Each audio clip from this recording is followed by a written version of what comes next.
Boa noite, pessoal. Aqui é a Morgana de volta, com a facilitação hoje. Estou sinal de que vocês estão ouvindo o meu áudio, de que está tudo bem. E acompanhar vocês. Perfeito. Então, acredito que está tudo certo.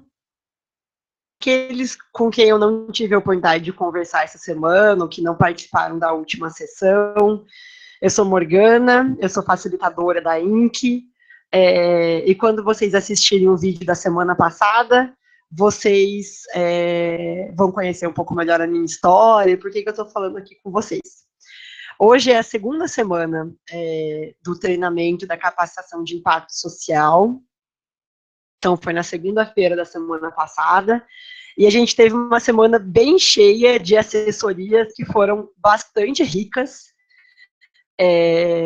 Eu aprendi bastante, na verdade, nas assessorias, e foi uma oportunidade única de conseguir interagir, de conseguir conhecer quem são as organizações e ajudar um pouco também, né, apoiar, assessorar as organizações no estabelecimento do que a gente viu na aula passada. Retomando de forma bem breve, o que a gente viu na aula passada foi um pouco da história e da configuração atual do que é esse campo social no Brasil, viu quantas organizações existem, a gente viu duas ferramentas principais de acompanhamento e de dados, na verdade, do campo social, OSCs, né, o mapa das organizações de sociedade civil, feito pelo IPEA, que é mais recente, e a FASFIO, que é a consulta sobre as fundações e associações sem fins de interesse lucrativo, e sem finalidade de interesse lucrativo, que é feito pelo IBGE. E a gente conversou um pouco sobre algumas tendências do campo social também, como uma maior interação com empresas e governos, que é uma descrença grande nas organizações sociais que acabou surgindo nos últimos anos, uma questão muito grande da gente comprovar, né, o que a gente realmente está alcançando, uma aproximação do campo da tecnologia, uma reaproximação da política e também uma reaproximação do nosso público, né? Cada vez a gente querendo ficar mais próximo de quem é o nosso beneficiário, de quem é o nosso voluntário, até de quem é nosso financiador. É muito pouco provável que o financiador seja aquela pessoa que só queira doar para você e nunca saber o que está acontecendo na sua instituição, né? Essa relação de troca está cada vez mais importante. E no final da aula, a gente conversou também sobre, né, como que a gente se encaixa nesse novo cenário, e a gente deu uma primeira dica, né, que era uma primeira dica mesmo, que era conhecendo a nós mesmos, né? Então, era conhecendo, na verdade, quem era a nossa identidade organizacional, o que é que define quem a gente é enquanto instituição, né? Para que a gente existe, o que a gente faz, quais são os valores que balizam a nossa tomada de decisão, e a identidade organizacional como sendo esse mote, né, que inspiram, fortalecem, conectam e coordenam os atores internos e externos da nossa instituição. Então, as nossas assessorias, elas foram bastante focadas para essa parte da identidade organizacional. Tiveram alguns de vocês que a gente acabou comentando sobre outros temas, algumas necessidades específicas que vocês trouxeram, mas o grande foco mesmo foi a gente conseguir desenvolver, refletir, acho que proporcionar esse espaço de reflexão mesmo, né, e de muitas vezes a gente até além do que a gente esperava, né, eu fiz assessorias muito fantásticas, eu lembro, vou trazer agora esses dois casos, de uma forma bem específica, mas que eu lembro que essas assessorias foram assessorias em que a gente acabou indo além do que vocês para a organização, né? Então, teve uma organização que estava fazendo treinamentos de futebol com crianças e adolescentes de um assentamento em Querência. E quando a gente foi vendo as motivações por trás, né, qual é o porquê daquilo, a gente viu que o propósito da organização, do projeto, da iniciativa, ia muito além daquele treino de futebol. Teve um outro projeto que eu conversei, eu não lembro se era em Manaus agora, gente, que trabalhava com arte em comunidades periféricas mais pobres da cidade. E quando a gente também conversou para entender os porquês, foi muito além do que só trabalhar com arte. Na verdade, queria-se que os territórios fossem valorizados, né? Que as pessoas que morassem naqueles territórios fossem valorizadas. Então, uma questão que, quando a gente faz no dia a dia, a gente muitas vezes nem percebe o que é, mas que acaba indo muito além do que a gente no começo, né? Então, espero que essas assessorias tenham sido tão ricas para vocês quanto elas foram para mim e para o Adriano, que fez assessoria com vocês essa semana também, e que essas novas assessorias dessa semana sejam tão ricas quanto da semana passada foram. Não tiveram a chance de ter assessoria, eu sei que o Felipe e a Val, o pessoal da INC, conseguiu dar uma devolutiva para vocês nas tarefas que vocês mandaram no Sílab. Então, é só vocês checar lá no Sílab que está tudo certo. A sessão de hoje, ela continua, né, a parte de impacto social e de alinhamento estratégico para esse impacto social. E hoje a nossa agenda, ela está focada entender um pouco desse impacto social e a gente discutir um pouco de problemas locais. Depois a gente vai conectar esse cenário local com o cenário global. Será que é possível conectar, na verdade, esse cenário local com o cenário global? E, por fim, a gente vai trabalhar um pouco, vai discutir um pouco sobre a questão do trabalho em rede. De novo, eu espero que a capacitação de hoje seja tão participativa quanto foi a capacitação da semana passada. Vocês podem se sentir super à vontade para interagir, tanto aqui pelo WhatsApp, chat do YouTube, e eu vou respondendo para vocês e trazendo a conversa de vocês para quando for plausível, né, de quando for cabível, na verdade, entrar essa conversa aqui. Mas hoje a gente começa essa conversa, a gente fala muito, né, uma das questões que talvez o campo social mais tenha falado nos últimos anos, a gente existe para ter um impacto. E eu queria perguntar para vocês, queria que vocês me trouxessem respostas de impacto. O que significa impacto para vocês?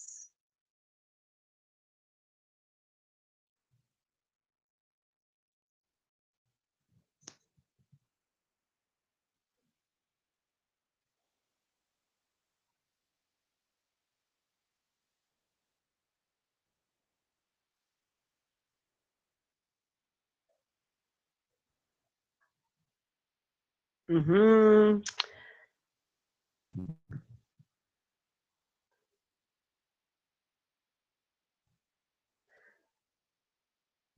Tô aguardando.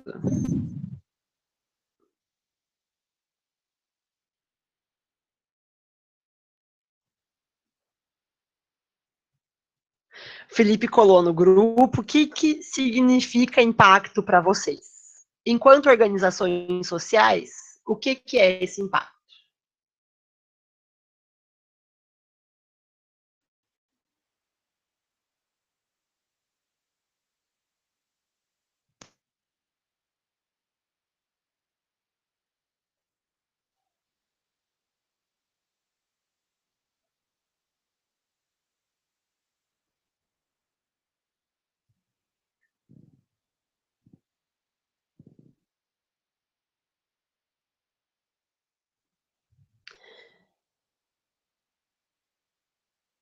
A Luciana está falando, né? O impacto, ele é a gente se perguntar o que mudou, para quem mudou e como mudou.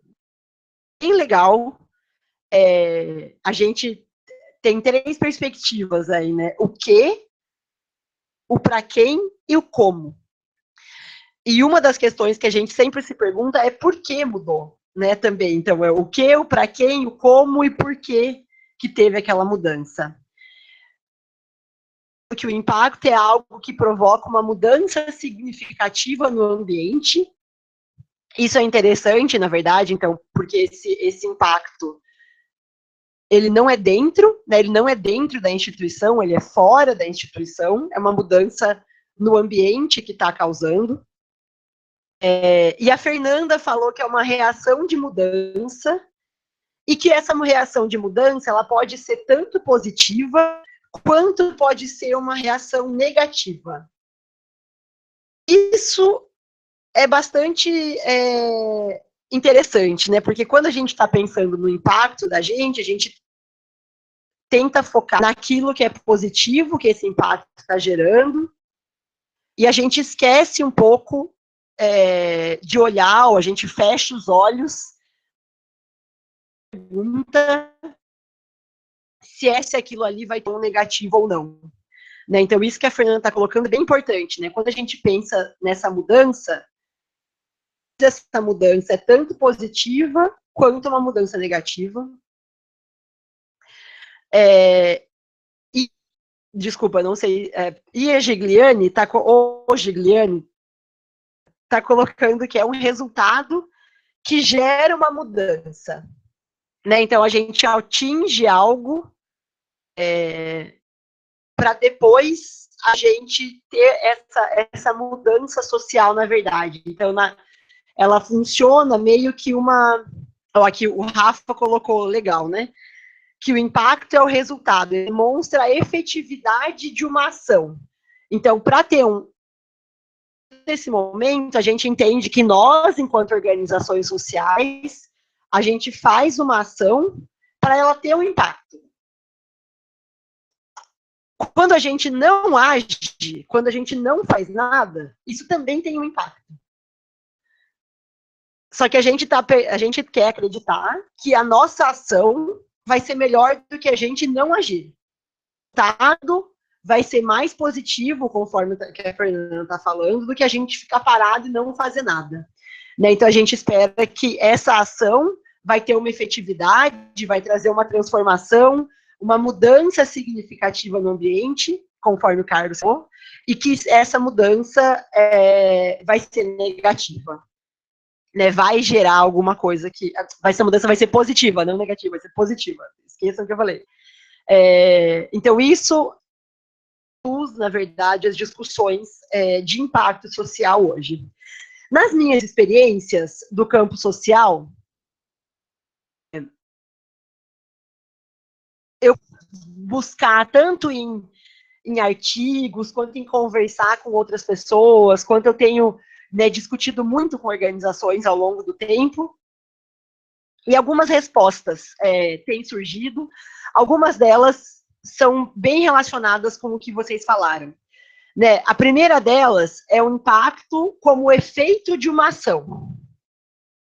É exatamente o que o Carlos escreveu. O impacto social é o efeito de uma ação a médio ou longo prazo que leve a um desenvolvimento ou melhora social, uma transformação que deve ser mensurável. Olha, Carlos, eu acho que você estava lendo os slides. Inclusive, você já baixou a apostila e você conseguiu captar toda a informação que está nesse slide agora. O impacto, ele é o efeito de uma ação que gera uma transformação. Assim, ó, a gente poderia fazer uma ação para que tudo permanecesse igual. Né? Muitas organizações, na verdade, fazem ações para que tudo permaneça igual, para que a gente consiga ter alguns costumes familiares, para que a gente consiga manter a escola, etc. Né? Então, a gente faz ações para que as coisas muitas vezes não mudem, para que elas continuem iguais. Mas, de uma forma geral, a gente entende que o impacto é essa transformação, traz uma ideia de desenvolvimento, uma ideia de a gente alcançar uma melhora social. Né? Então, quando a gente está trabalhando, por exemplo, vou trazer alguns casos que vocês me relataram nessa semana. Quando a gente está trabalhando com o grupo de idosos, a gente quer que esse grupo de idosos melhor naquele espaço e que eles tenham uma melhor desenvoltura, muitas vezes psicológica, biológica e sociológica, do que se eles estivessem em casa sem fazer nada ou sem receber atendimento nenhum. Espera que esse desenvolvimento e essa melhora social aconteça. Outra perspectiva que vocês falaram foi o grupo da APAE. Né? A APAE trabalha para que haja um desenvolvimento daquela pessoa com deficiência que está sendo atendida, para que ela consiga, pelo menos, manter, né, não degenerar as suas funções físicas e psíquicas e que ela consiga, com isso, ter uma melhora social. Outra discussão que é feita em cima de impacto que está bem relacionado ao que a Rosa Maria trouxe agora, que é o impacto, ele é mais que dado, o impacto é um legado que fica. Né? Então, muitas vezes, por exemplo, a gente pergunta assim, qual que é o resultado da sua ação? A gente fala, o resultado foi que eu consegui trabalhar com 50 adolescentes nesse ano. Fizeram avaliações super positivas da nossa atividade. Ou os pais estão dando retorno de que eles gostam muito da mudança que os filhos trazem por causa daquela atividade que eles estão inseridos. Mas e a médio e a longo prazo? O que isso está acontecendo? O que está acontecendo? Como a Rosa Maria falou, que legado que a gente está dando pela ação? E como que a gente consegue mensurar isso? Né, o Carlos falou, uma transformação que deve ser mensurável. Na verdade, essa relação do dever ser mensurável, ela é bem complexa. Na verdade, cada vez mais a gente tem tentado mensurar o impacto que a gente está gerando, mas a gente entende que isso é uma questão bastante complexa ainda. Né? Deve ser mensurável, se encaixe mais em deve tentar ser mensurado. A gente tem que buscar ver o que está gerando, né, nesse sentido. Nem sempre a mensuração é algo que é viável. Só para vocês terem uma ideia, assim, né, quando a gente está trabalhando com impacto social de organizações, ou quando a gente está trabalhando com políticas públicas, a noção do impacto é muito parecida. Traz uma política pública para que a gente faz uma política pública para que ela tenha um impacto também naquela sociedade. Alguns países mensuram políticas públicas, né, o resultado de uma políticas públicas por 20, 30 anos. Às vezes não tem braço para conseguir fazer essa mensuração por tanto tempo. Discussão de saber o que né, em que prazo que é esse aconteceu amanhã, daqui a um ano, é o que vai acontecer daqui a 5 anos, daqui a 10 anos. Né? Então, existe um confronto entre essas ideias, né, de quando que é o impacto mensurado. Só para vocês saberem, o BID, Americano de Desenvolvimento, e o BID financia diversos projetos na América Latina, e ele mensura o impacto de alguns projetos ao longo do ano. Ele faz sorteio, ao longo da sua existência. Né? Ele faz sorteio para ver que projetos que vão ser mensurados. E eles voltam naquela comunidade que recebeu a intervenção, pois. Então, a medida para o BID é que ser mensurado 5 anos depois da intervenção ser feita.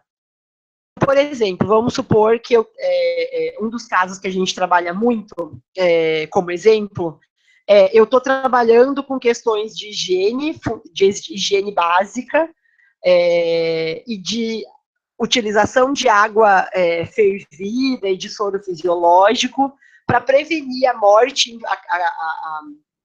a mortalidade infantil por causas que são preveníveis, como a diarreia básica e a água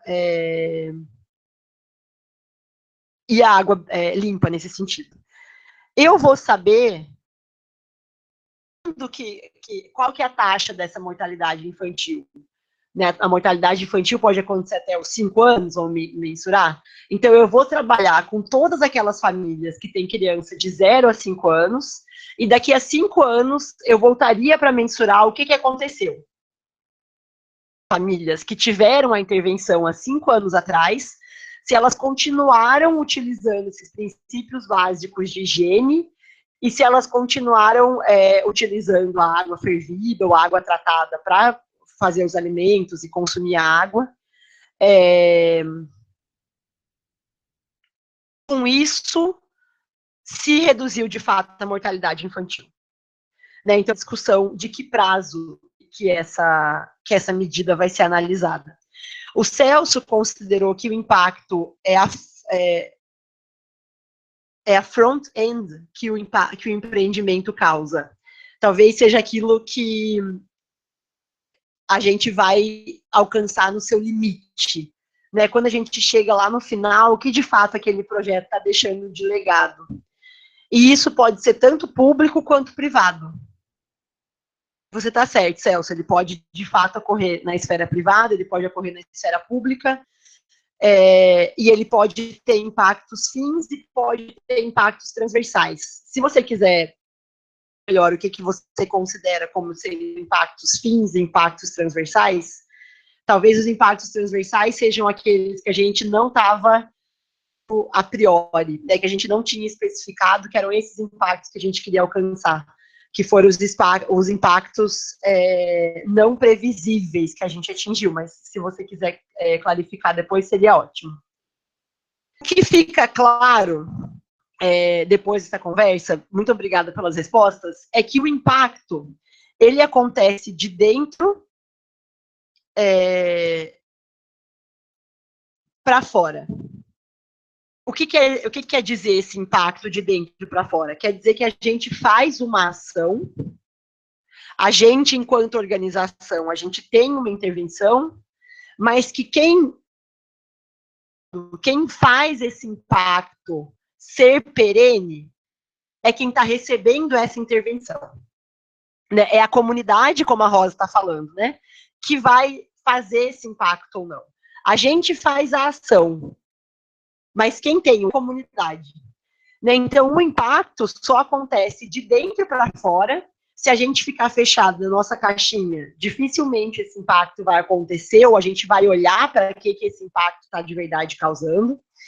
E ele só é perene, né? Ele só tem continuidade no tempo fora. No tempo fora da instituição. E por que isso é tão importante? Porque eu acho que aqui tem uma questão vinculada o que é de fato relevante o que essa comunidade, ou o que esse impacto fora, que é esse impacto que a gente está conseguindo causar fora. Né? A gente precisa organizar a nossa organização e ter ela bem arrumadinha para fazer com que o impacto fora seja gerado. E é isso que é a parte importante. Né? Os egos institucionais, a gente querer ter uma organização né, a gente discutiu muito com alguns de vocês, né, sobre o reconhecimento, a organização sendo reconhecida. Mas essa organização ela só vai ser reconhecida quando a gente olhar para fora. Que a gente estiver olhando para fora, né, a pergunta que tem que estar norteando a nossa ação é: que problema que a gente quer resolver? Né, a nossa instituição surgiu ou contribuir a resolver qual problema social? Essa é uma pergunta fundamental que às vezes a gente esquece de se fazer. Né? Qual que é o problema que a gente quer resolver enquanto instituição? E a gente muitas vezes para de... na verdade, a gente às vezes pula essa etapa de querer resolver problemas porque a gente já tem soluções prontas para esse problema. Acha que de fato é um problema, sem a gente querer ter esmiuçado o problema que a gente quer resolver. Daí eu fui pesquisar, né? Eu falo tanto de problema, mas de fato, o que é um problema? Então eu fui olhar no dicionário, e o problema tem alguns significados. Né, o problema ele pode ser um assunto controverso, que pode ser objeto de pesquisa científica ou discussão acadêmica. Por exemplo, né, o problema, a questão do descobrimento do Brasil. Para mim, é o problema, que é o objeto da minha tese, que as cidades brasileiras são construídas. Né? Então, essa é uma questão que é um assunto controverso para mim. Ou o problema pode ser também uma questão social que traz transtornos e que exige grande esforço e determinação para ser solucionado. Que é bem relacionado ao que a gente está fazendo aqui. Na verdade, as duas causas são, né, tanto esse assunto controverso quanto a questão social. E o exemplo que eles dão aqui é o problema da seca no Nordeste, que tem sido tentado resolver por diversas organizações. Por exemplo, política pública agora de transposição do Rio São Francisco, que é uma política pública de alto impacto, mas existe uma política pública que se apropriou de um projeto social. Na verdade, esse projeto quis que a atuação que ele estivesse desenvolvendo virasse política pública, que é o projeto da ASA, que é a Aliança pelo Semiárido no Brasil, que a meta deles, lá no final da década de 90, era construir 1 milhão de cisternas nas propriedades rurais do semiárido brasileiro, para que elas conseguissem conviver com os períodos de seca. Então, elas queriam acabar, na verdade, o problema, e naquele período o problema era da seca, e a solução que eles encontraram era: a gente tem que dialogar com essa seca, a gente tem que criar estratégias para conviver com essa seca, e uma das estratégias é a gente armazena a água nos períodos de chuva, para que essa água consiga se manter pelos períodos de seca. 1 milhão de cisternas conseguiu construir 1 milhão de cisternas. O projeto 1 milhão de cisternas conseguiu construir 1 milhão de cisternas no semiárido brasileiro. Né, faz um mês eu estava em Caruaru, visitando regiões rurais, e diversos momentos eu via cisternas numeradas como 555.229, né, em propriedades rurais, muito perceptivelmente castigadas pela seca. Né, então, esse é um problema que queria ser resolvido. Né? Essa é a questão social que traz transtornos e que exige grande esforço e determinação para ser solucionado. Outros tipos de problema também, né? Como sendo um obstáculo, uma dificuldade que desafia a capacidade de solucionar de alguém. Então, que problemas que a gente enfrenta ao tentar resolver esses problemas sociais. Né, um problema claro que muitos de vocês vivem, que compartilharam comigo, alguns compartilharam comigo essa semana, é o problema de captação de recurso. Né, para conseguir resolver os problemas externos, eu preciso captar recurso para que a minha instituição consiga fazer as ações que, porventura, vai gerar o impacto que a gente quer gerar. Né, então, ela desafia a nossa capacidade de solucionar os problemas acima citados. Então, ela pode ser uma situação difícil, um conflito emocional, um distúrbio, uma disfunção orgânica, uma coisa ou situação incômoda que está fora de controle. E lá em matemática, ela pode ser uma tarefa de calcular, né, ou várias quantidades desconhecidas relacionadas a outras. Então, era muito bom, na verdade, quando a gente era criança, e o máximo de problema que a gente tinha era aquela fórmula, aquela continha de matemática para resolver.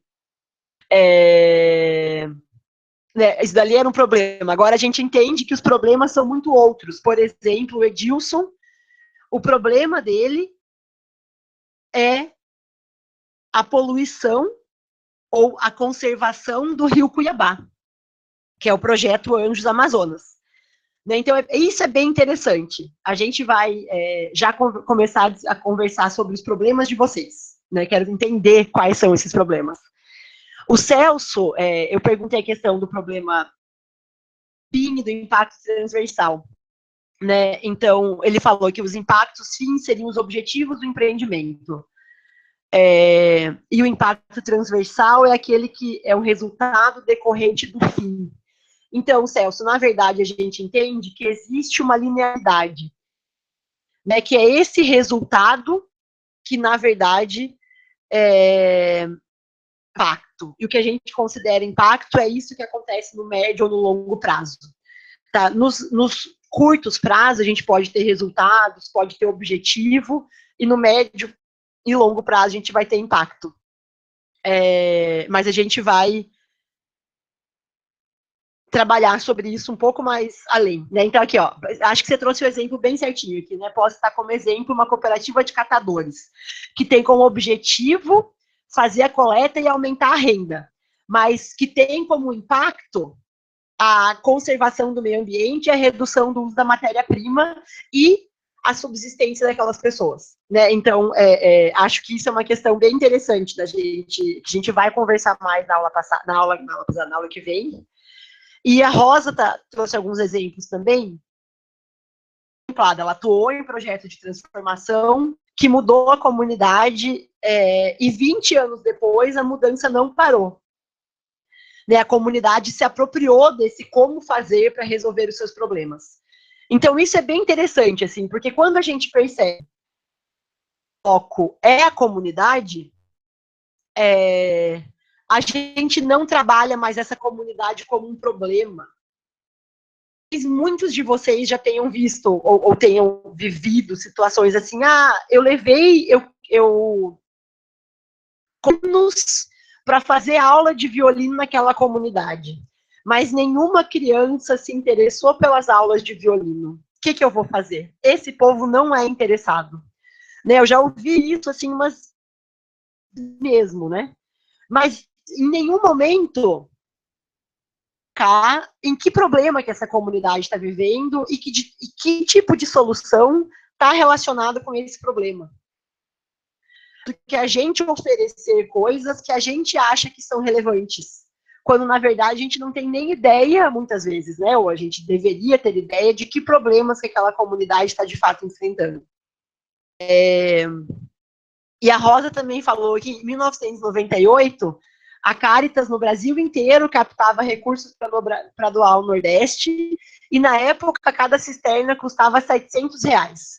Eu acredito que hoje a cisterna está custando algo de R$2.000, é um valor bem parecido com a questão inflação ao longo do tempo, mas como ela virou política pública nos últimos governos, né, com o programa Água para Todos, o Brasil Sem Miséria, isso acabou sendo alocado pelo governo federal, né, que foi uma das estratégias adotadas pela ASA, que é essa aliança pelo semiárido, que a Caritas possivelmente fazia parte, para conseguir construir essas cisternas. Bem, então, a gente já entendeu o que é esse problema, né, e no nosso caso, a gente está focando no problema externo, a questão social que traz transtornos e que exige grande esforço e determinação para ser solucionado. Qual que é esse problema de fora que a gente está conseguindo resolver? Então, agora, eu queria que vocês tirassem um tempinho para pensar, pode pensar aí, vocês compartilhassem depois com a gente, pode escrever aqui pelo WhatsApp, pode escrever no YouTube, qual é esse problema para ajudar a resolver. Quando você olha para fora, qual que é o problema principal para resolver?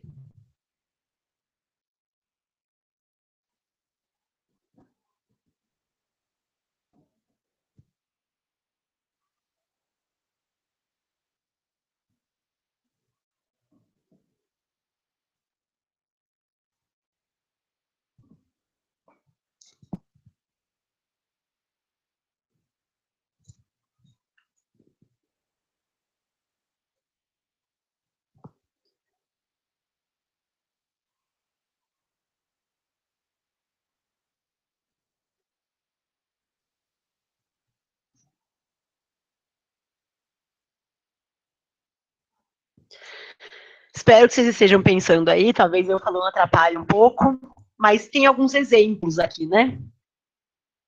Da cooperativa de catadores. Possivelmente, um dos problemas principais que eles querem resolver é que aquela cooperados ou aquelas pessoas que estão trabalhando, fazendo a coleta de resíduos sólidos, elas não têm renda, ou a renda delas é abaixo do que deveria ser considerado saudável, né? Muitas vezes abaixo do limite de pobreza, considerado o limite de pobreza. Um outro impacto é a questão ambiental. Né? Um outro problema, na verdade, é a questão ambiental. Quanto de resíduo sólido é despejado no meio ambiente, é colocado muitas vezes em aterro ou em lixão, sendo que esse resíduo sólido poderia ser reciclado. O Edilson trouxe outro problema, né, que é a poluição. Quão poluído é esse rio, né? O que a gente precisa entender desse problema? A Fernanda trouxe um problema também, que é a falta de autonomia das pessoas com deficiência visual. Quando a gente está pensando nesse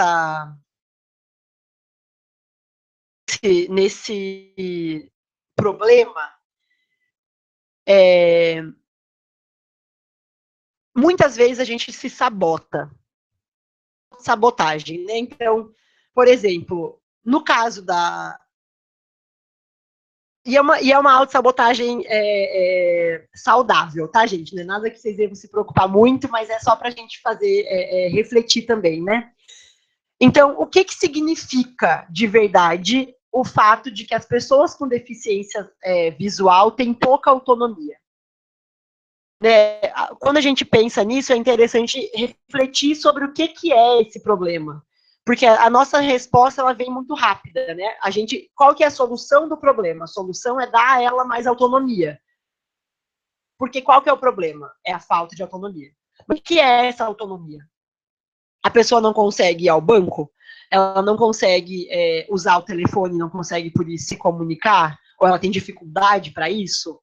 Ela não consegue, ou que tipo de dificuldade que existe nessa situação? E daí da Caterine também, né? Inicialmente, a redução de resíduos sólidos do rio Cuiabá, que é a questão da poluição lá em cima que a gente comentou, né? A gente já vai conversar mais sobre o rio Cuiabá, Cati, tá? Já volto nele. O Fábio trouxe no projeto Forma-se um Campeão, que a gente conversou bastante essa semana. A questão principal é que as crianças e adolescentes estão envoltos num ambiente de vulnerabilidade. Né? O que significa esse ambiente de vulnerabilidade? Então, social, Fábio, uma questão, na verdade, que eu acho que a gente tem que ser discutida. O Fábio trouxe que é tirar a criança da vulnerabilidade das ruas. E eu acho que a gente, nos últimos anos, a gente colocou as ruas como sendo esse espaço ruim, a deixar essas ruas inabitadas, e as ruas foram se tornando espaços piores, na verdade, né? E eu acho que a rua, ela serve, na verdade, quando eu era criança, eu adorava a rua. Eu andava de bicicleta, eu jogava com meus colegas na rua, eu jogava futebol na rua, né? Eu brincava de pipa, eu jogava bolinha de gude, né? Essa questão da rua a gente tem que problematizar. Eu acho que talvez tirar a criança da situação de vulnerabilidade, sim, mas eu acho que muitas vezes a gente tem até que criar projetos para que as ruas sejam mais ocupadas, para que a rua não seja esse espaço da vulnerabilidade. Né? A Shotokan falou que os problemas de conflitos e fragilidades no convívio familiar, e no baixo rendimento escolar e na relação com outras pessoas. O Fábio falou, né, melhoras no rendimento escolar e convívio familiar, mas melhoras, Fábio, já é solução. Esse problema de baixo rendimento escolar, o convívio familiar é ruim. Como que ele é ruim? Né? Acho que isso a gente tem, não estou dizendo que isso não exista, a gente tem que entender melhor esses problemas que a gente está tratando.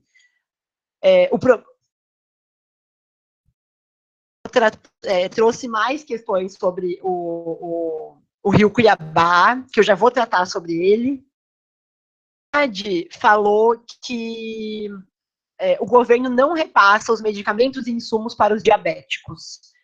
E hoje temos muitas pessoas que também não têm informação adequada. Perfeito, assim.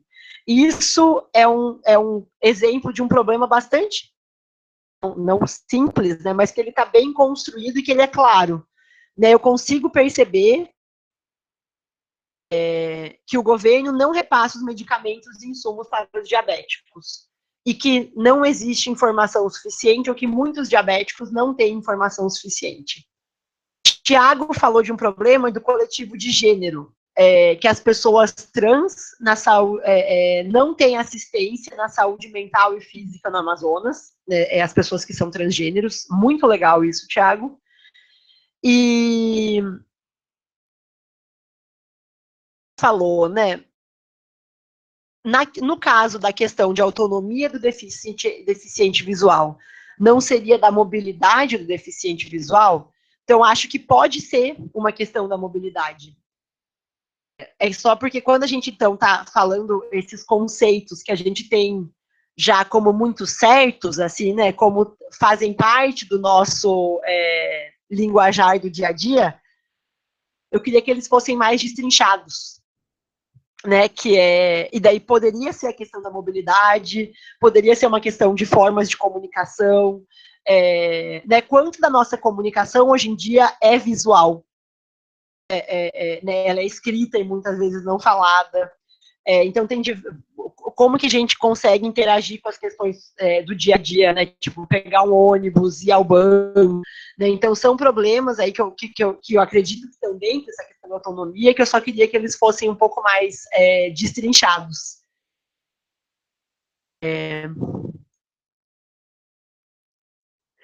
Então, Lara, isso é interessante, né? Você falou, eu gostaria que todas as crianças e adolescentes tivessem acesso à cultura.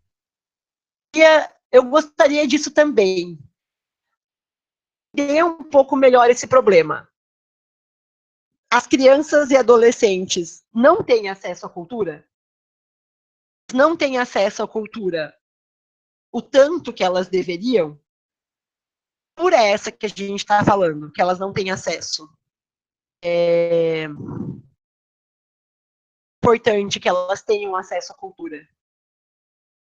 Né? Então, acho que esse é um exemplo interessante para a gente perceber, né? A gente gostaria de muitas coisas, mas, de fato, que problema que eles estão vivenciando?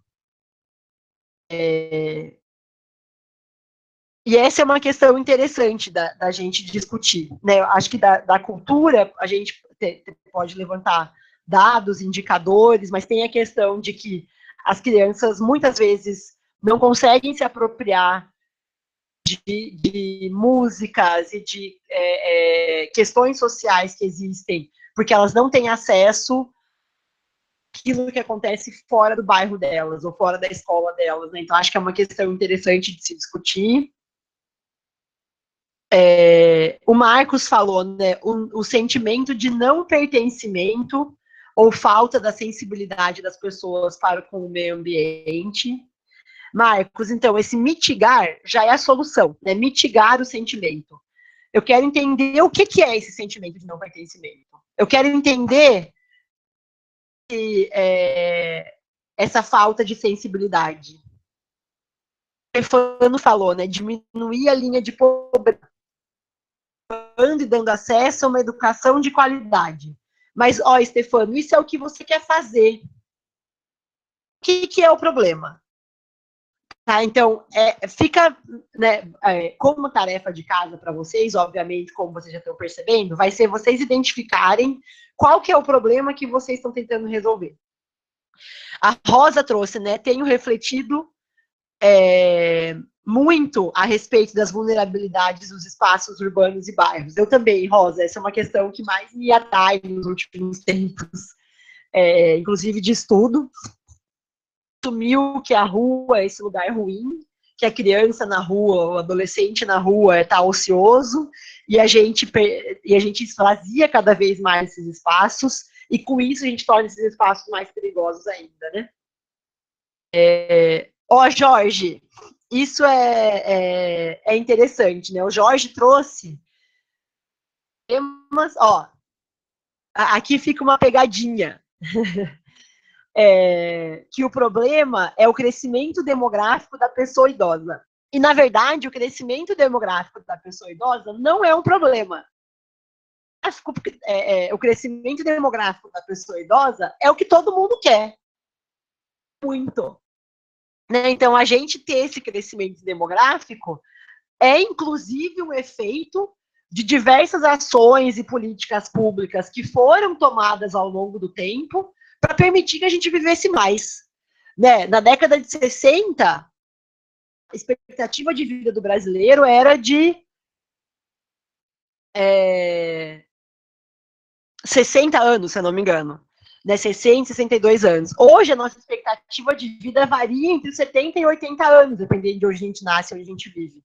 Né? E o crescimento demográfico não é o problema, mas, de fato, a gente não consegue lidar com esse crescimento demográfico.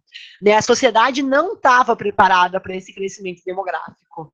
E que problemas que isso traz? A gente não tem instituições para darem apoio a essa pessoa idosa. A gente não tem, eu acho que foi uma questão que a gente até comentou, a gente não tem médicos suficientes para tratarem da pessoa idosa.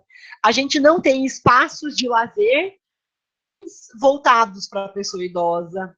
A gente tem um mercado de trabalho cada vez voltado para o jovem e que esqueceu completamente essa pessoa idosa. Né? Então, esses problemas, isso são problemas. Né? O crescimento demográfico é uma solução acto de diversas políticas públicas. Tem novos problemas na nossa sociedade. Né? Então, isso é bem interessante mesmo. E a Rosa trouxe, né? Hoje a identidade da vizinhança não existe mais como vivemos, não existe mais, e a gente acaba vivendo como gladiador e inimigo entre os vizinhos, né? Então, isso é um problema, e que a gente poderia tratar utilizando mais de espaços públicos existentes. Bem, eu vou usar um dos problemas que vocês trouxeram, problema do Rio Cuiabá, vou tentar achar as respostas de vocês aqui. A gente discutiu sobre quais problemas que vocês querem resolver, e daí a gente traz a questão de o que a gente deve saber sobre essa situação, sobre esse problema. Né? Então, vocês trouxeram que o problema, né, é a poluição do rio. Né? Então, vocês buscam limpar e conservar o Rio Cuiabá. Daí a Caterine depois colocou: inicialmente, a gente quer a redução de resíduos sólidos no Rio Cuiabá. O que isso significa? Significa que eu preciso entender que poluição é essa. A poluição que mais condena o Rio Cuiabá a não ser é de resíduos sólidos, é de resíduos líquidos, é de dejetos fecais. Né? Então eu preciso entender que problema, de fato, que está assolando o Rio Cuiabá é que, olha, o que a gente quer de início é reduzir resíduos sólidos. E eu estou capturando que vocês já devam ter feito. Então, mas que tipo de poluição que está coletando ali que a gente precisa tratar? Mas onde é que vocês... Alguém falou também... Ai, meu Deus, estou tentando achar. Aqui, ó. Do lixo plástico, flutuantes e PETs, garrafas plásticas que estão assoreando todo o Pantanal e causando perdas de espécies, de peixes e de aves e de plantas. Isso quer dizer que vocês conhecem muito sobre esse problema. Né? Vocês sabem o que está, de fato, assoreando o Pantanal. Isso, né, então, que é o lixo plástico, flutuantes e PETs, que está esses peixes e aves e plantas. Porque, olha só, que estava fazendo isso daqui, a gente percebeu que essa transformação ela é o efeito de uma ação, o efeito de longo prazo dessa ação. Então, a gente está assumindo essas espécies estão sendo ameaçadas e que o rio Cuiabá está sendo ameaçado por causa dos dejetos plásticos, resíduos sólidos que estão sendo plásticas, PETs, etc., que estão sendo colocados e despejados no rio. Por que é importante eu saber disso? Porque se eu fizer uma ação agora, ação talvez de implantação de políticas públicas de multa, de trabalho com o comitê gestor da bacia do rio Cuiabá, quando eu estiver fazendo mutirões de tirar os PETs, isso quer dizer que essa ação, daqui a 20 anos, vai fazer com que o rio esteja mais conservado e que essas espécies continuem vivas. Né? E isso é importante, porque caso não sejam os PETs e os plásticos, e eu fizer essa ação, e eu deixar de lado, né, vamos supor que tenha, estou chutando, e eu sei que esse não é o caso de vocês, mas vamos supor que tenha grandes fábricas têxteis do lado do rio que estão despejando poluição grande no rio. E eu não trabalhar com o dejeto dessas fábricas têxteis, daqui a 20 anos eu vou voltar lá e o problema tanto o problema quanto o impacto desse problema vão continuar lá. Né? Então, isso é importante de saber sobre o problema, para eu conseguir entender como que esse problema vai gerar um impacto. Estamos montando uma ecobarreira para conter os lixos plásticos flutuantes, garrafas, PETs e sacos plásticos. Feito. Né? Então, olha, a Caterine colocou exatamente. Né? Então, porque eu preciso entender que, de fato, são essas garrafas PETs e sacos plásticos e lixos plásticos que estão gerando a morte daquelas espécies e que estão gerando o assoreamento do rio Cuiabá. Eu não vou conseguir gerar o impacto no longo prazo. Então, quando a gente está pensando no problema, existem várias perguntas. O Leonel escreveu, né, vai ter um grande mutirão de limpeza agora, dia 24/6. Então, estão todos convidados a participar desse mutirão de limpeza. Contatem o Leonel e a Kátia para conversarem sobre isso, por favor, quem estiver nas redondezas. E tem diversas questões que a gente tem que saber sobre o nosso problema. E que, olha, que muitas vezes a gente nem reflete sobre elas e a gente já quer solução que a gente acha ser, ou a gente acredita ser a solução perfeita. Né? É o típico caso da mulher ou da pessoa, desculpa, que vai fazer aula de violino na comunidade. E ela nem entende que problemas que aquela comunidade está passando. Né? Ou que tipo de soluções, quais são os gostos que aquela comunidade tem. Né? Então, para compreender o problema, eu preciso entender desse problema. Quais são as causas que esse problema que estão gerando esse problema e quais são as consequências desse problema? Né? Então, no caso do rio, são as consequências, né, que o Leonel e a Kátia deixaram claras. As consequências é que está tendo assoreamento do rio e a mortalidade das espécies. Mas qual que é o tamanho do problema? Um estudo sobre quantas toneladas de lixo são jogadas no rio Cuiabá? Esse lixo. Quem que está causando esse problema? Então, primeiro a gente tem que compreender o problema. Depois, a gente tem que começar a entender quem são as pessoas e organizações que estão no problema.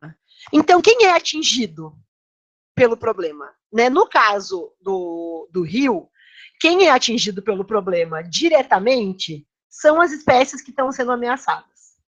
Quem é atingido indiretamente é toda a população do rio.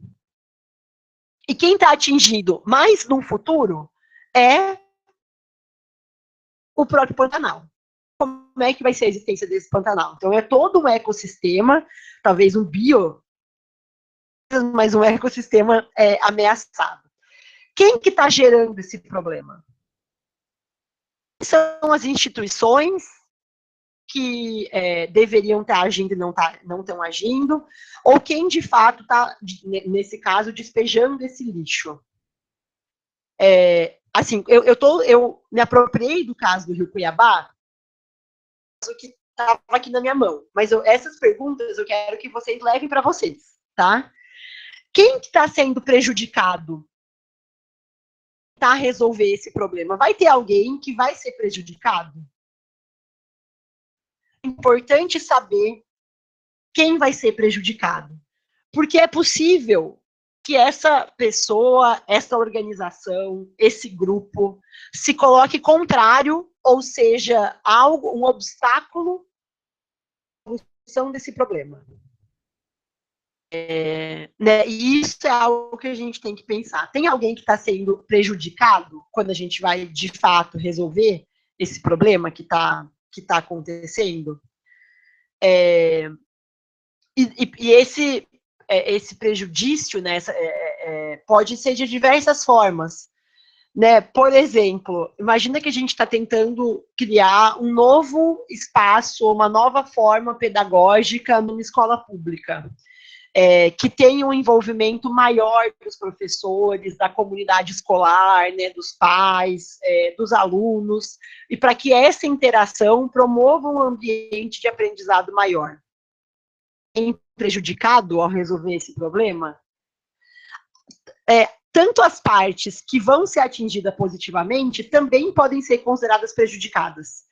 Né? Então, por exemplo, professores, é possível que muitos professores vão estar querendo esse novo aprendizado, ou esse novo projeto pedagógico, mas alguns professores vão se sentir prejudicados por esse projeto pedagógico, porque eles vão perder autonomia, porque eles vão perder um pouco da liberdade que eles têm, porque eles vão ter que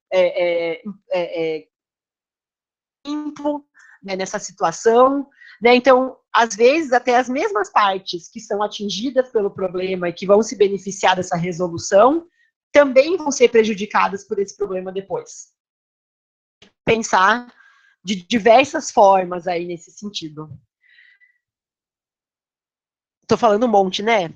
Espero que vocês estejam anotando isso aí e que repetir e assistir esse vídeo depois também de novo, porque tem muitas perguntas aqui que são relevantes para vocês. Essa segunda parte foi entendendo quem são essas pessoas, organizações, grupos, comunidades no entorno do problema. O foco é entender se já existe alguma tentativa de resolução desse problema. Quem que já está ajudando, atuando a resolver esse problema?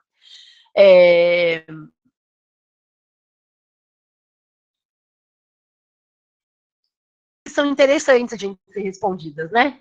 Que esse problema ele já está sendo abordado por outros atores e redes.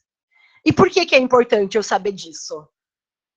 Possivelmente vão ser meus parceiros, porque a gente está tentando resolver problemas que são similares, ou a gente está tentando resolver o mesmo problema. Que o governo está vendo esse problema. O governo está compreendendo esse problema de qual forma? Ou instâncias governamentais diferentes estão entendendo o problema de qual forma? Né? Por exemplo, é possível que uma Secretaria do Meio Ambiente de alguma cidade que seja cortada pelo Rio Cuiabá veja o problema de uma forma. Talvez ela não se importe com o problema, talvez ela ache que o problema não é dela, porque o lixo não está parando ali na cidade, o lixo vai para uma cidade. Mas o Ministério Público pode estar vendo esse problema de uma outra forma. Aí são, ou o Conselho do Meio Ambiente, talvez também esteja vendo esse problema de uma outra forma. Então, eu preciso pensar de uma forma bastante ampla, né, como que o governo compreende esse problema. E por que esse problema ainda não foi resolvido? Essa é uma questão interessante, né? Por que a resolução desse problema? Isso está muito ligado com aquelas causas do problema que a gente já estava discutindo lá em cima. Os obstáculos, porque é possível que vocês vão agir também nesses obstáculos. Porque se não trabalhar nesses porquês, no médio e longo prazo, esse problema vai continuar sem ser resolvido. Por último, a gente tem que se perguntar sobre quais são as nossas soluções.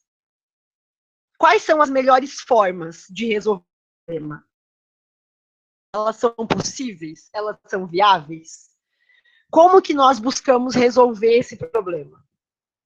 Né, então, vamos colocar assim, olha, a gente vai fazer uma solução absurda e extrema. Né, o pessoal do Rio Cuiabá, né, o Leonel e a Cate, vão passar um projeto de lei em todas as cidades, mandando prender qualquer pessoa, mandando ficar em reclusão, qualquer pessoa que jogar plástico no Rio Cuiabá. Será que essa é a melhor forma? Problema. Por que sim e por que não? Será que é viável? Né? Uma primeira questão, quem é que vai fiscalizar isso? É possível a gente ter essa solução? Né? Então, essas são questões que a gente tem que fazer, tem que se perguntar para todos os problemas que a gente estiver tentando traçar. Que a gente estiver tentando traçar. Essa é a melhor forma? Ela é possível? Ela é viável? Como que a gente vai buscar resolver esse problema? Às vezes, a melhor forma, às vezes a melhor forma não é possível num longo prazo. Né? Por exemplo, a gente trabalhando na questão do... Vamos ver, na questão da autonomia da pessoa com deficiência visual. A melhor forma foi que a gente tivesse, vamos pensar na mobilidade, né, que a gente tivesse sistemas adaptados para as pessoas com deficiência visual. Né, então, que a gente tivesse todas as calçadas realmente com as guias, para que as pessoas conseguissem se locomover, que a gente tivesse ônibus com aviso sonoro de para onde que aquele ônibus está indo, que a gente tivesse pontos de ônibus com aviso sonoro, para avisar de que forma que aquela lugares que os ônibus daquele ponto de ônibus passam, que a gente tivesse sinais, né, semáforos com o aviso sonoro também, né? Então isso seria uma melhor forma de resolver esse problema? Seria, né? Seria o momento ideal. Isso é possível? É possível. Isso é viável no curto prazo? Eu acredito que no curto prazo não. Então, o que a gente trabalha no curto prazo para que isso aconteça no longo prazo? Né? Então, esses são pensamentos que a gente tem que ter também, um pouco de pensamento de etapa. A Vani falou, né, a melhor forma seria trabalhar com a educação do povo. A Rosa falou, primeiro precisaríamos envolver o máximo possível de profissionais, radialistas e programadores de televisão. Né? Então, seria várias ideias, a gente pode pensar em vários brainstorming aí, né? Em vários toró de parpite, para a gente discutir quais são essas possíveis soluções. E a gente tem que pensar o que é viável, o que é possível a gente fazer com os recursos que a gente tem. É uma questão muito importante. Né? Mas o Leonel está falando, a primeira questão é a educação ambiental. A educação ambiental, escolas, né? Um espaço que a gente tem para a educação ambiental são as escolas. E, né, será que são essas pessoas que estão causando isso? Será que só a educação ambiental é suficiente? Vocês vão fazer mutirão também. Né? Vocês vão, talvez, passar projetos de lei. Né? Então, acho que tem muitas abordagens aí que a gente teria que resolver. Né? Tem um problema que eu sempre considero, né? A questão da inequidade racial que a gente ainda tem no Brasil. A gente tem poucas pessoas afrodescendentes em cargos de liderança econômica, em espaços políticos ou no ambiente universitário.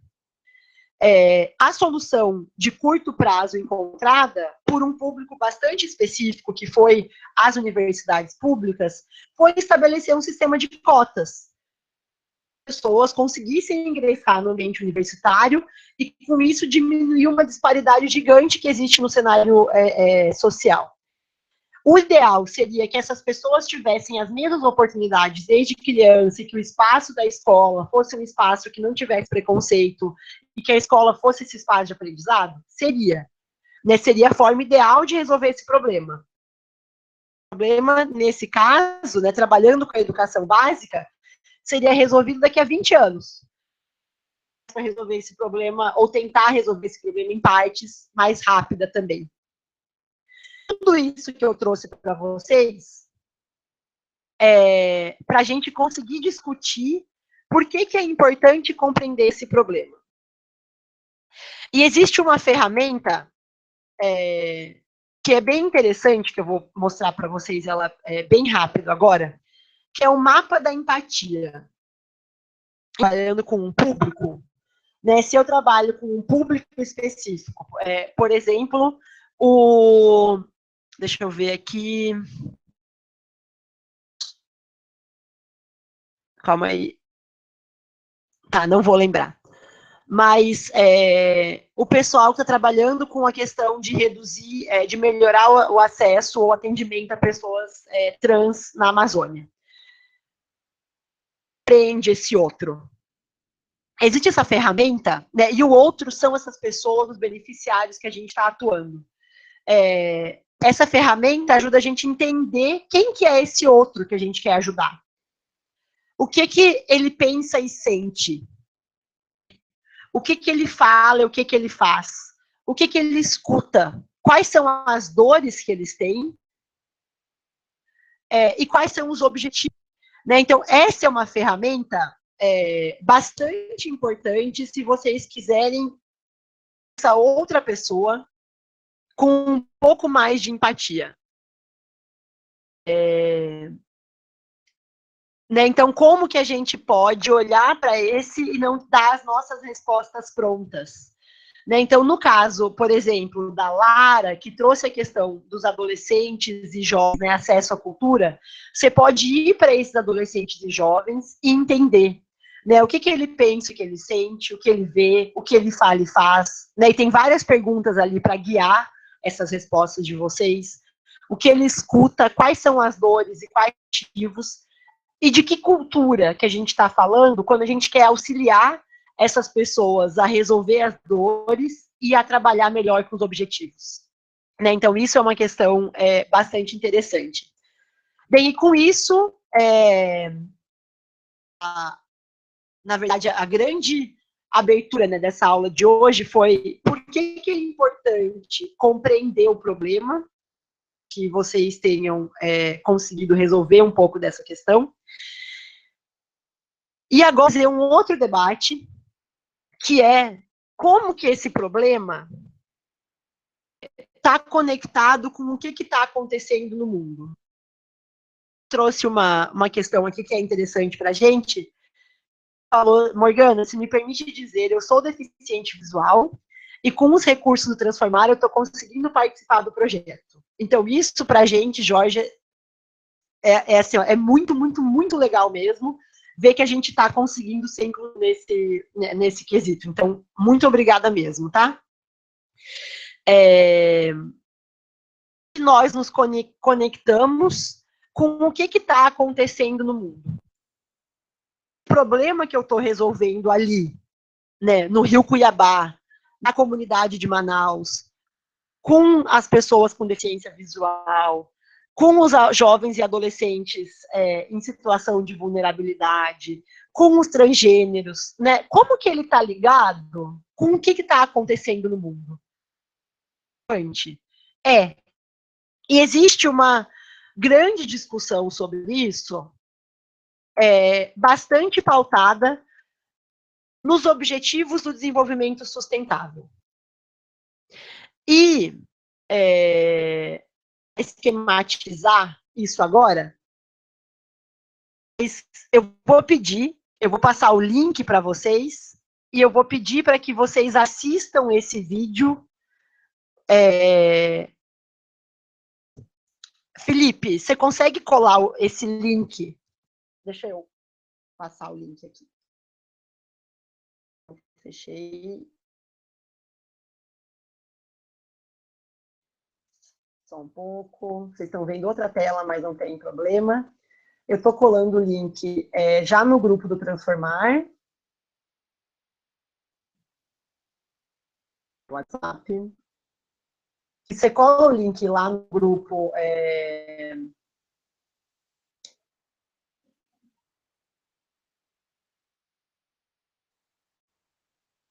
Opa. O link para mim. Ai, meu Deus. Abre o link. Comentários do YouTube, por favor. Eu já colei aqui no grupo. É um vídeo bem curtinho, de 2 minutos, que eu vou pedir que todos vocês assistam. Pode sair daqui da nossa apresentação por enquanto, e focar nesse link. Outros eu vou ficar em silêncio nesse tempo.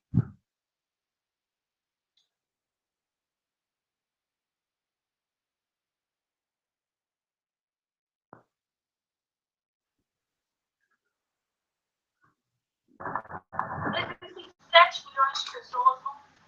Como garantir?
Acredito que todos vocês já estejam terminando o vídeo. Eu também assisti ele de novo agora.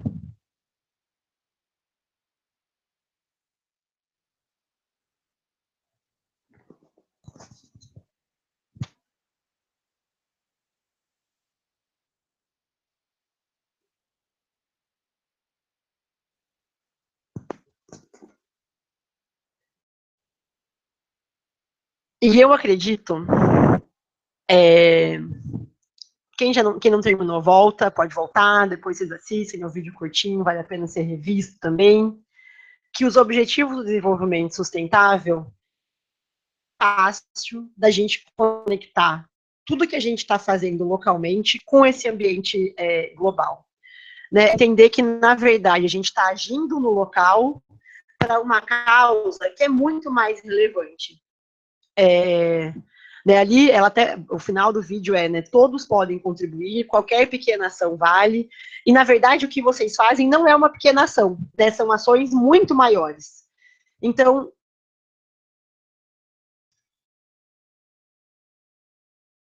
deixa eu só confirmar aqui, minha tela está compartilhada, né?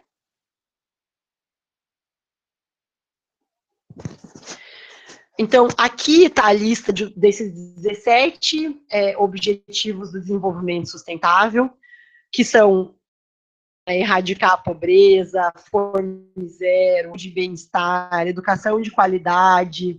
Né? A gente, no Sílab, tem um material que vocês podem ver com todos esses objetivos sendo descritos, mas a pergunta para vocês agora é: onde vocês se relaciona com algum desses objetivos?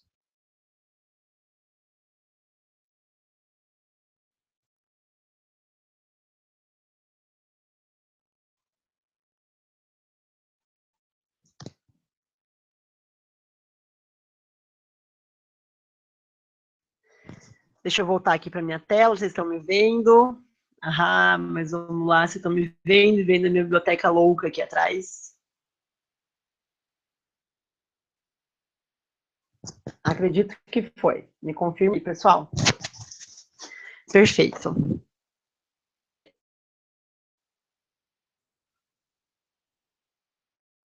Compartilhar tela. Beleza.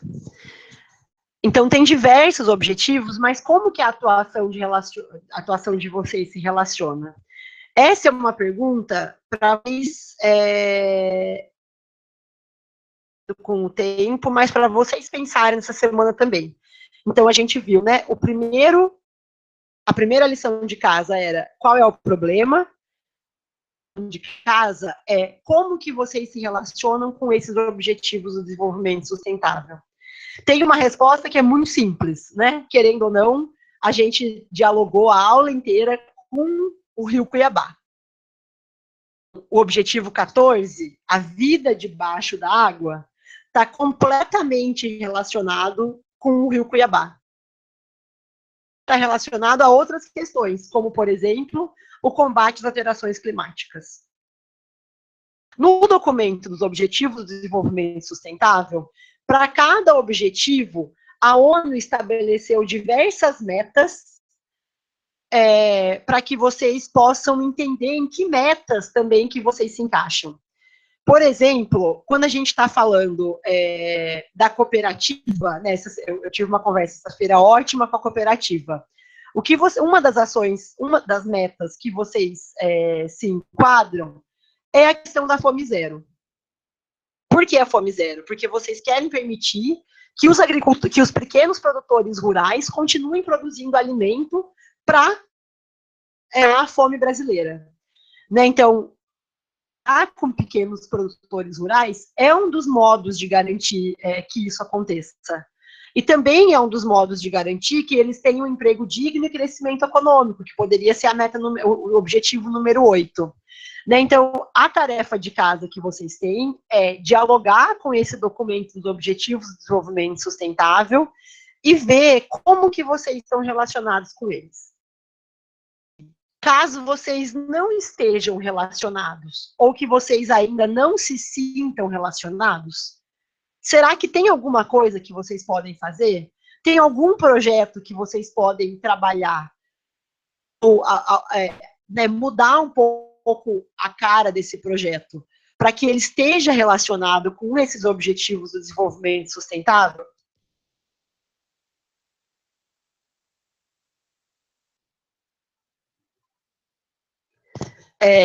Então, essa é uma questão relevante de se tratar. Desculpa, minha tela não estava compartilhada, mas agora ela vai estar meio zela em tecnologia de fundo, apesar de anos fazendo esse processo online. E eu nem sabia que eu estava aparecendo, então eu não estava nem prestando atenção no vídeo, desculpa, gente. Né? Então, tem questões que vocês podem adaptar para que elas estejam mais relacionadas com os objetivos do desenvolvimento sustentável. E um último desses objetivos é as parcerias em prol das metas. Uma questão que a gente à frente é que o impacto ele é fruto de uma ação. Entendendo o problema, a gente viu que é possível que tenham diversos atores dialogando com esse problema ou querendo dialogar com esse problema. Iniciativas de impacto, elas muitas vezes acontecem em parceria, elas acontecem em rede. Né? Então, eu trouxe 3 exemplos que eu conheço bastante para trazer para vocês como exemplo. Né? O Instituto Nossa Ilhéus é uma parceria, é uma organização que eu ajudei a fundar lá em Ilhéus, da qual eu morro de orgulho até hoje, e eles viram que um dos problemas que eles queriam resolver era a pouca capacitação dos gestores públicos. Muitas vezes não tinham a capacitação, a reflexão suficiente para atuar com as causas públicas. Né? Pensa que esse processo que a gente está fazendo agora, ele existe muito pouco para gestores públicos ainda. O Nossa Ilhéus queria criar um curso de capacitação para esses gestores. Então, foi o Instituto Nossa Ilhéus, a universidade da região, e a universidade da região está fornecendo todos os professores, o programa Cidades Sustentáveis, para ajudar a criar o que seria o currículo, né, a ementa desse curso, e o Instituto Arapiaú entrou com a parte financeira, ainda pequena, que é necessário para fazer esse processo. Que interessante, é um projeto que, se fosse o Instituto Nossa Ilhéus sozinho, ele era conseguindo fazer de uma forma adequada. Fazer para muito menos gente. Mas como ele se colocou em parceria com diversas instituições, ele conseguiu realizar esse curso de capacitação de gestores públicos gratuitamente para os gestores públicos, sem ter que pagar pelos professores. Interessante. A Rede Asta, que é esse segundo exemplo que eu estou trazendo para vocês, ela atua no empoderamento da mulher artesã no negócio por meio de treinamentos, formação e redes de produção e criação de canais de venda. E por que a Rede Asta é interessante? Né, essas mulheres artesãs, e ela formou uma rede dessas mulheres artesãs. Ela faz as mulheres artesãs cooperarem entre si. Meu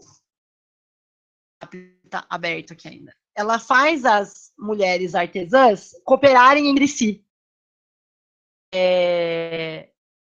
E com isso, elas ficam mais fortes e conseguem vender mais produtos.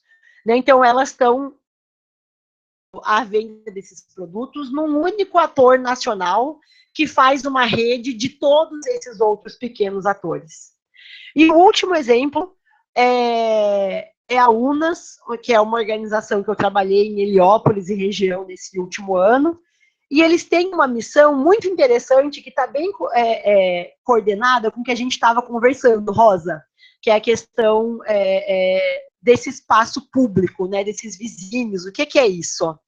E a missão que eles têm é contribuir para tornar Heliópolis e região num bairro educador.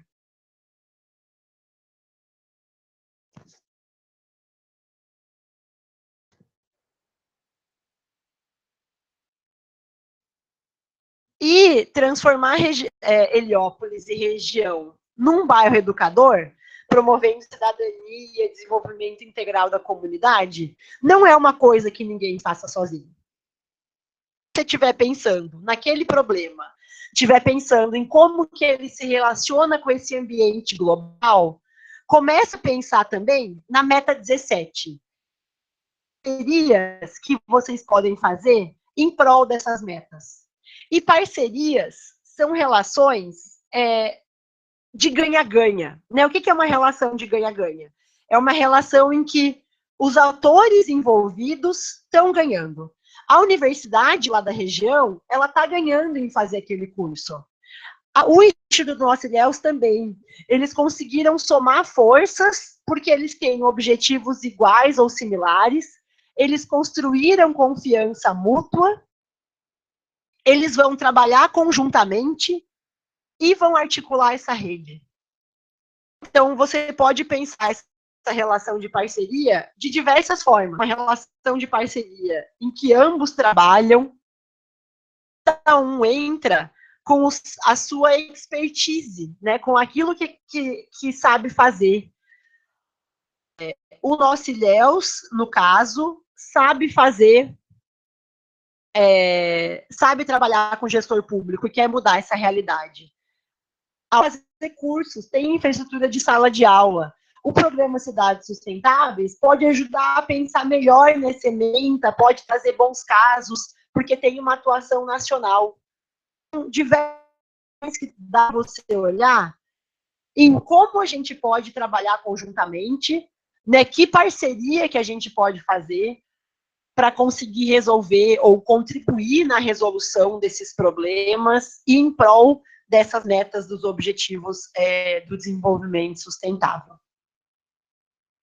Né, então, queria que vocês parassem para pensar, e daí isso já vai ser, né, vocês conseguem listar pelo menos 3 organizações locais com quem vocês poderiam ser parceiros para realizar um junto? Quais seriam os benefícios mútuos dessa parceria? Né, por exemplo, o projeto do Rio Cuiabá quer fazer uma parceria com escolas públicas. As escolas públicas precisam de conteúdo para suas aulas, né, precisam discutir casos locais, precisam melhorar o seu método de ensino. Vocês querem discutir e melhorar a questão do Rio. Será que dá para fechar essa parceria? Como fechar a parceria com a rádio?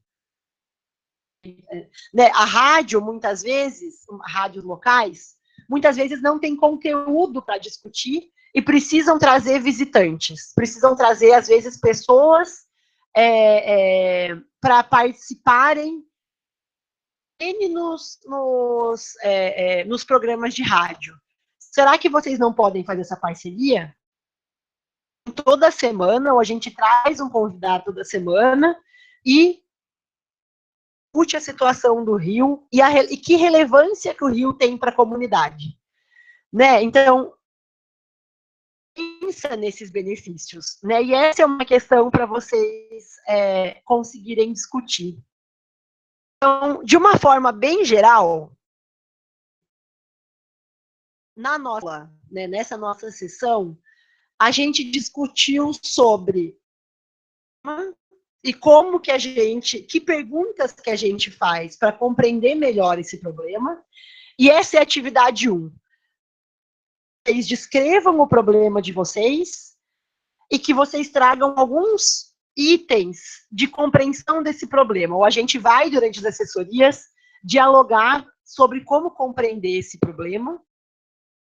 Atividade 2, como que vocês se relacionam com os objetivos do desenvolvimento sustentável, quais são os objetivos e metas que vocês se relacionam, e não se relacionam com nenhum, que tipos de projetos que vocês poderiam fazer para resolver esses problemas, né, para ajudar a relacionar com essas metas.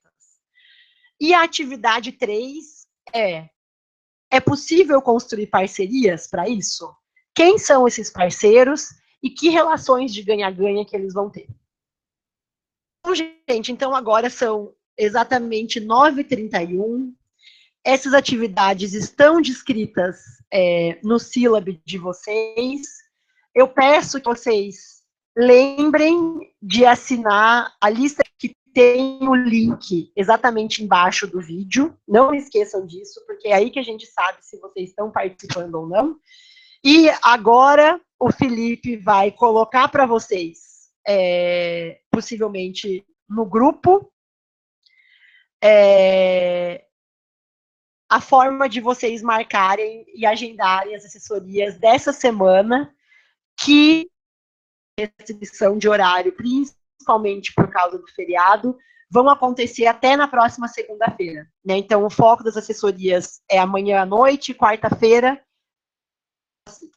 se não me engano, tem algumas na sexta e algumas na próxima semana. Tá bom? Então, pessoal, espero que vocês tenham curtido muito essa sessão de hoje. Acho que é uma sessão de um processo de aprendizado grande para vocês. É uma sessão que eu gosto muito, porque eu adoro discutir esses problemas e entender de fato o que são esses problemas, e ir a fundo nesses problemas e quais são as possibilidades de solução a partir do que a gente está desvendando. Agora, eu vou parar de compartilhar minha tela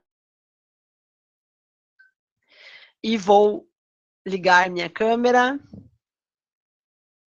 Espero que a minha câmera ligue.